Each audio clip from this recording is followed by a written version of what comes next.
Dalam nama Bapa dan Putra dan Roh Kudus. Amin. Bapak, Ibu, Saudara-saudari terkasih, salam jumpa kembali dalam renungan inspiratif Hari Jumat Agung. Berdasarkan Injil Yohanes bab 18 ayat 1 sampai bab 19 ayat 42. Tokoh-tokoh di balik penyaliban Yesus. Bapak, Ibu, Saudara-saudari terkasih, di kalangan teman-temannya, Adolf Eichmann, salah seorang pembantu terdekat Adolf Hitler, adalah seorang yang sangat ramah, sangat tenang, dan sangat bersahabat.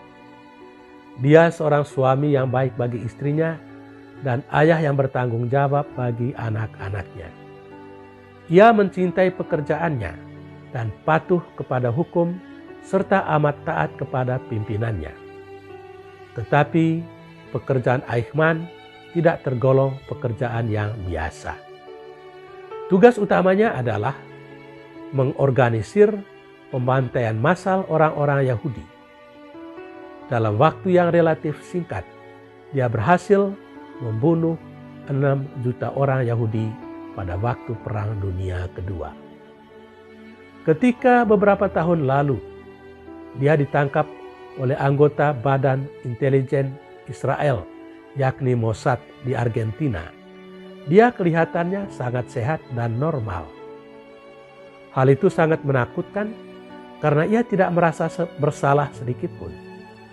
Dia menganggap apa yang telah dilakukannya, yakni membunuh 6 juta orang Yahudi, sebagai tugas mulia, sehingga dia menganggap diri sebagai pahlawan negara. Bapak, Ibu, Saudara-saudari terkasih, sebagaimana Adolf Eichmann, orang-orang yang menyalibkan Yesus seperti yang kita dengar dalam kisah sengsara mungkin bukan tergolong orang-orang yang jahat. Mereka adalah suami yang baik bagi istrinya, ayah yang baik bagi anak-anaknya, dan sesama yang baik bagi anggota masyarakat lainnya.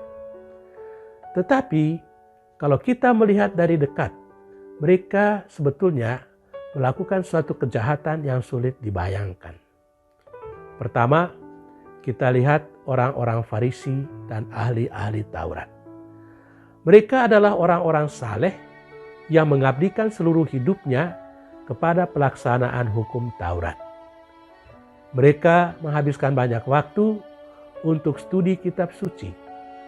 Tetapi mereka terlalu percaya diri kepada kesalehan dirinya, dan karena itu mereka melakukan kejahatan yang sulit dibayangkan, yakni menyalibkan Yesus dan kemudian dalam kisah para rasul merajam Stefanus dan mengejar pengikut-pengikut Yesus.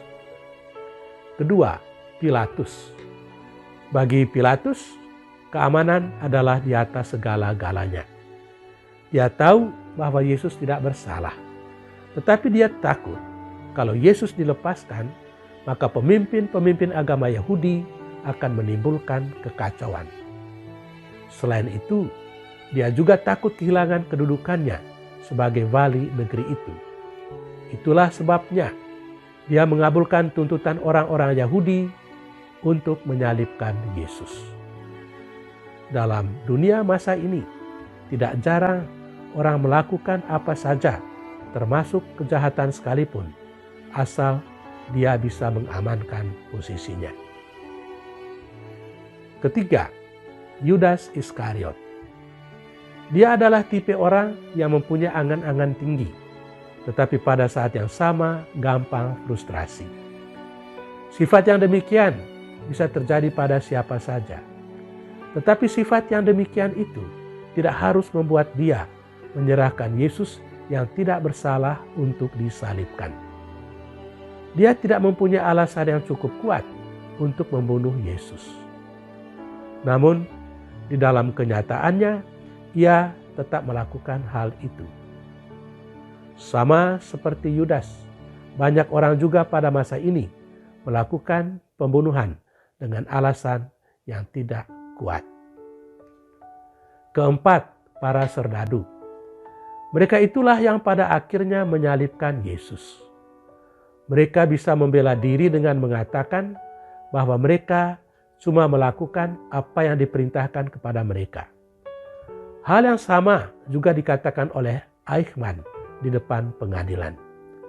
Dia cuma melakukan apa yang telah digariskan oleh partainya.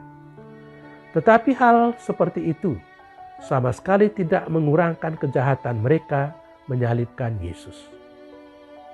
Sama seperti para serdadu itu, tidak jarang orang-orang pada masa ini seringkali menyalahkan hukum, menyalahkan sistem, atau sesuatu yang berada di luarnya untuk kejahatan yang mereka lakukan. Saudara-saudari terkasih, secara spontan kita tentu menyalahkan tokoh-tokoh yang terlibat di balik penyaliban Yesus. Kita bahkan mungkin mengutuk kejahatan dan perbuatan mereka. Tetapi, mungkinkah atas cara tertentu kita juga menyalibkan Tuhan ketika kita melakukan perbuatan-perbuatan yang tidak berkenan kepadanya?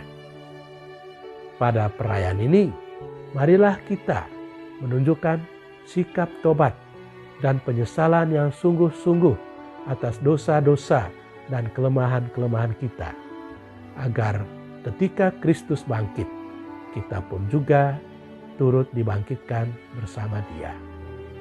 Semoga Tuhan memberkati kita. Amin. Dalam nama Bapa dan Putra dan Roh Kudus. Amin.